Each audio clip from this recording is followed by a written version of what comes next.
নিত্যপণ্যের বাজারে যখন সাধারণ মানুষের শ্বাস ফেলার উপায় নেই, ঠিক তখনই এলো আরেকটি বড় ধাক্কা। পাইকারি ও খুচরা উভয় পর্যায়েই এক লাফে বাড়িয়ে দেওয়া হলো বিদ্যুতের দাম, যা কার্যকর হচ্ছে চলতি জুন মাসের বিল থেকেই। আমি যেমন দুঃখ পাচ্ছি এই মূল্যটা বৃদ্ধির কারণে, জনগণও দুঃখটা পাচ্ছে। 11 টাকার মতো আমাদের বিল চলে আসবে প্রতি ইউনিটে।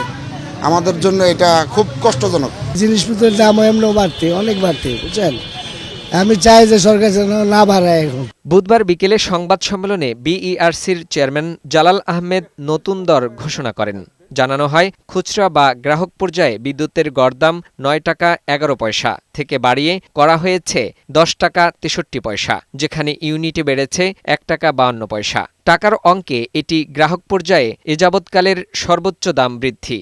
আর পাইকারি পর্যায়ে প্রতি ইউনিট বিদ্যুতের দাম ৭ টাকা থেকে বেড়ে দাঁড়াচ্ছে ৮ টাকা ৩৯ পয়সা। একই সাথে বাড়ানো হয়েছে বিদ্যুতের সঞ্চালন মূল্য বা হুইলিং চার্জও। কোয়ালিটি অফ সার্ভিস সম্পর্কে অবশ্যই উল্লেখ থাকবে, এবং কারণ এটা এনশিওর করার জন্য আমরা নির্দেশনা দিব। ক্ষুদ্র থেকে শুরু করে বৃহৎ শিল্প, বাণিজ্যিক এবং অফিসে ব্যবহৃত বিদ্যুতের দামও বাড়ানো হয়েছে। সময় এবং বিদ্যুতের চাপের উপর ভিত্তি করে ভিন্ন ভিন্ন বিল দিতে হবে ভোক্তাদের। তুলনামূলকভাবে পিক আওয়ারে সান্ধ্যকালীন বিদ্যুতের দাম বেশি নির্ধারণ করা হয়েছে। কমিশনের হিসাব বলছে, পাইকারি পর্যায়ে ১৯.৮৫% এবং খুচরা পর্যায়ে ১৬.৬৮% দাম বাড়ানোর পরেও বিদ্যুৎ উন্নয়ন বোর্ডের ঘাটতি পুরোপুরি মিটবে না। ঘাটতি পূরণে সরকারকে বছরে আরও প্রায় ৪১,০০০ কোটি টাকা ভর্তুকি দিতে হবে। উৎপাদন খরচে একটা কিন্তু বেশ উল্লেখযোগ্য অংশ কিন্তু এই ক্যাপাসিটি চার্জ।